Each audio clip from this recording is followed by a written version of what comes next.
انه التجاره الالكترونيه، عندما نتحدث عن التجاره الالكترونيه كنتحدثوا على اول كلمه في هذه الجمله هذه هي التجاره. خاصك تكون اولا كتعرف دير التجاره، لانه التجاره راه كما كتمارسها في ارض الواقع كتمارس في الانترنت. اللي زايد على هذيك التجاره هي هذيك الكترونيه، هذه لو مول اللي زايد. غير في العوض ما تتبيع في محل تجاري بطريقه تقليديه وكتسنى واحد لو ترافيك اللي يدوز من ذاك المحل التجاري، فانت تتحاول انك تسوق لهذوك المنتجات عن طريق واحد المتجر الكتروني اللي كتقوم بالانشاء ديالو، وكتقوم كذلك بانك تجيب واحد لو ترافيك لهذاك لو سيت. فبطبيعه الحال التجاره عندها اصول، عندها اعراف، عندها شي حوايج اللي خاصك تكون كتضبطها اولا في التجاره، من يعني من البرودوي، يعني في الشراء ديالو. كيقول لك الربح في الشراء ماشي في البيع. كاينين الناس مثلا اللي في التجاره الالكترونيه كيمشي يشري من تيليجرام ولا كيشري من عند شي مورد شرحوا ليه شي واحد في شي دوره تيقعد يفرقع فيه في الثمن. هذا ما يمكنش، وهذا اصل من اصول التجاره. الناس كيعرفوا هذا الشيء في التجاره. يعني ملي كنبغي نشري واحد البرودوي خصني نشريه بثمن مزيان باش نقدر نبيعوه بواحد الثمن تنافسي.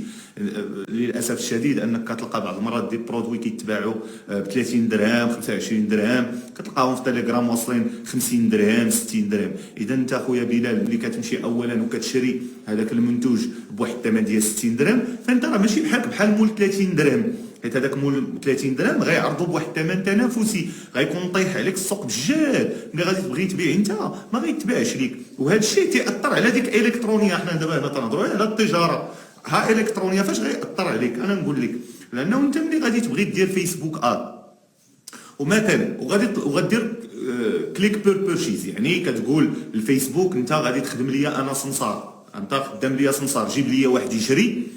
وهنا كاين واحد المشكل اخر في المغرب، لاننا حنا عندنا غير بوتنشال كلاينت، يعني فيسبوك كيحسب عليك مبيعه، وهذاك السيد في الكونفيرماسيون راه يقدر يكونفيرمي يقدر ما يكونفيرميش، ولكن فيسبوك تيقول لك شوف انا عطيني رزقي ومنك ليه. هكا تيقول لك فيسبوك، هكا فيسبوك بالنسبه لنا هكا تيتعامل معنا حنا المغاربه، اولا كاع الناس اللي كيتعاملوا بالكاشون ديليفري.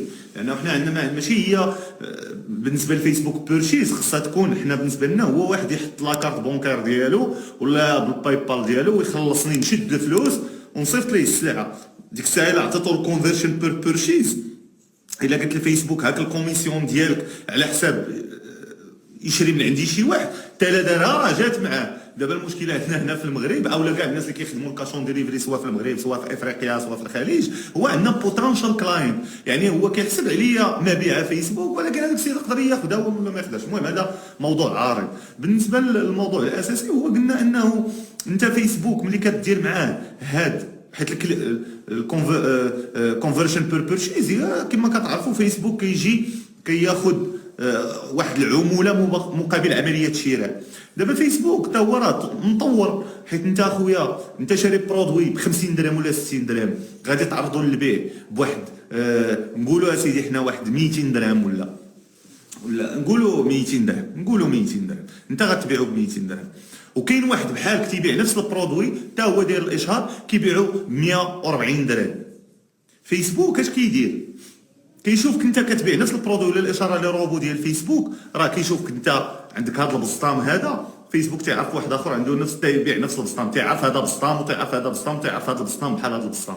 اذا تيشوفك انت كتبيعو ب 200 درهم وواحد تيبيعو ب 149 درهم، اذا هذاك مول 200 درهم تيقول ليه اخويا انت راه كتبيع ب 200 درهم الحاج، راه كتبيع ب 200 درهم. اذا الكوميسيون اللي غياخذ مع مول 200 درهم ماشي هي اللي غياخذ مع مول 149 درهم. هذه اول حاجه. ثاني حاجه هو انك انت ب 200 درهم ما غاديش تبيع بزاف. اذا فيسبوك راه ذكي، راه هو داير بحال بنادم، تيقول لك اودي انا تنضرب تماره باش يلاه نبيع لك، لانك انت البرودوي عندك ثمنه طالع، تنتقاتل انا باش نبيع لك هذا البسطام هذا، تنتقاتل الكليان ديالك ثقيل ما كنقدرش نجيبو دغيا. اذا اش يدير؟ تيطلع عليك الكوست بير بيرشيز في 149 درهم دغيا كيبيع هذا البسطام، حيت الناس كاين الناس كيشريو بزاف لان الثمن مقبول طايح، كيشريو بزاف. اذا اش يوقع لك انت؟ ها هي انا كنشرح لك الكترونيه دابا الموضوع ديالنا هو باش نفهمك انه ملي كتفهم التجاره مزيان الكترونيه كتسهل عليك. فانت اش كيدير لك فيسبوك؟ انت تولي شاري برودوي غالي والكوست بير بيرشيز مقيومه عليك غاليه، ما عمرك غتشوف الربح. وهذا الشيء اللي كيخلي بزاف ديال الناس كيبداو التجاره الالكترونيه تيقول لك اخويا انا راه كنبيع وما كنربح والو. علاش؟ هادو من الاسباب هادو من الاسباب. البرودوي غالي، الفيسبوك مقاوم عليك غالي، اذا انت راه مزموت في السوق، ما غاديش تمكن لك، ما يمكنش تنافس. هذاك خونا شاري برودوي رخيص بيعو بثمن مرفوق،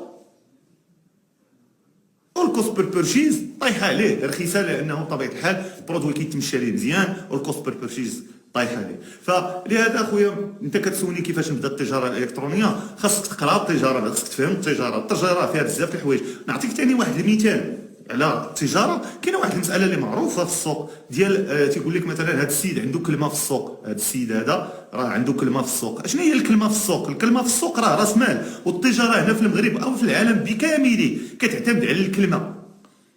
يعني انني نقدر نعطيك السلعه وبلا ما نتخلص فيها، انا نعطيك السلعه وبلا ما نتخلص، سير انت تبيع السلعه ديالك. هادشي معروف في التجاره، ولكن ما يمكنش يديروا معاك من الدقه الاولى. اذا خاصك تبني واحد السمعه عندك في ذاك السوق، خص الناس يوليو يعرفوك، خص الناس يوليو يثيقوا فيك باش تقدر ان تتسمى العلاقات الانسانيه. خصك تبني علاقات انسانيه في السوق، لانه ملي غتبني علاقات انسانيه في السوق، واش انت في نظرك اخي الكريم، اختي الكريمه، انا كنت نتوجه الجواب للاخ اللي طرح لي السؤال، واش انت كتعتقد واحد عطيني انا هذا البزاطم تيقول لي الله يسهل عليك تتبيع وجيب لي الفلوس، هو واحد خاصو راس مال باش يشري هذا البرودوي، وخاصو راس مال باش يدير ليه الاشهار، ماشي بحال بحال. حيت انا ملي غادي نكون هذا البرودوي مقيم عليا فابور، ماشي فابور يعني ما نخلصوش ديك الساعه، ما نخلصوش كونطون، ولا نخلص غير واحد النسبه ونسبه باقي ما نخلصهاش، نقدر نسكيلي به في فيسبوك حيت عندي راس مال.